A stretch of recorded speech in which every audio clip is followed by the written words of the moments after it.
abattu en 1944 au-dessus de Grandvillers dans l'Eure par les Allemands. 66 ans après, son fils a enfin retrouvé sa tombe. Une cérémonie lui a rendu hommage aujourd'hui sur les lieux de sa disparition. Une cérémonie attendue dans le petit village de Grandvillers au sud de l'Eure pour rendre hommage à un aviateur australien mort en 1944. Son fils recherchait sa tombe depuis longtemps et grâce à plusieurs passionnés d'histoire, il a enfin pu ce matin se recueillir sur la sépulture de son père, 66 ans après que son avion fut abattu par les Allemands au-dessus de Grandvillers. Frédéric Lafont, Éric Lambert. Un grand moment d'émotion pour Arthur Burnett et son épouse. Dans le carré militaire du cimetière de Dreux, cet Australien se recueille sur la tombe de son père, enterré au milieu de 80 frères d'armes.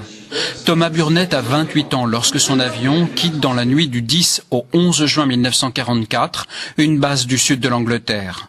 À bord d'un Lancaster, les soldats australiens partent bombarder Dreux et ses voies ferroviaires.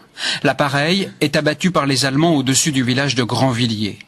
Pour cet homme âgé de 69 ans, ce voyage était forcément très émouvant. C'est fantastique pour nous. C'est probablement la dernière fois que je viendrai ici. Ma mère est toujours vivante. Elle a 92 ans. Elle est restée en Australie. Elle souhaitait venir aussi. Elle ne le pouvait pas à cause de son grand âge. Mais elle est très fière de ce que nous faisons ici. À Grandvillers, on tenait à rendre hommage à ces soldats qui ont combattu pour la liberté de la France.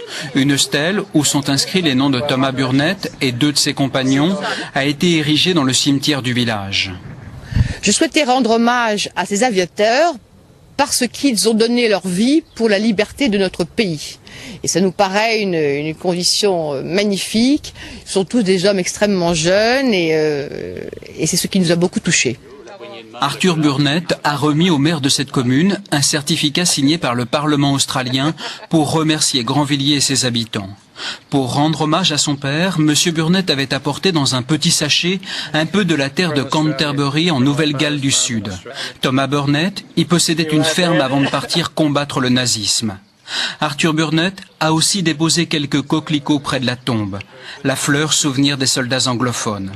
Dans les champs près de Grandvillers, on trouve toujours côte à côte le bleuet de France et le coquelicot unis comme lors des combats contre la barbarie.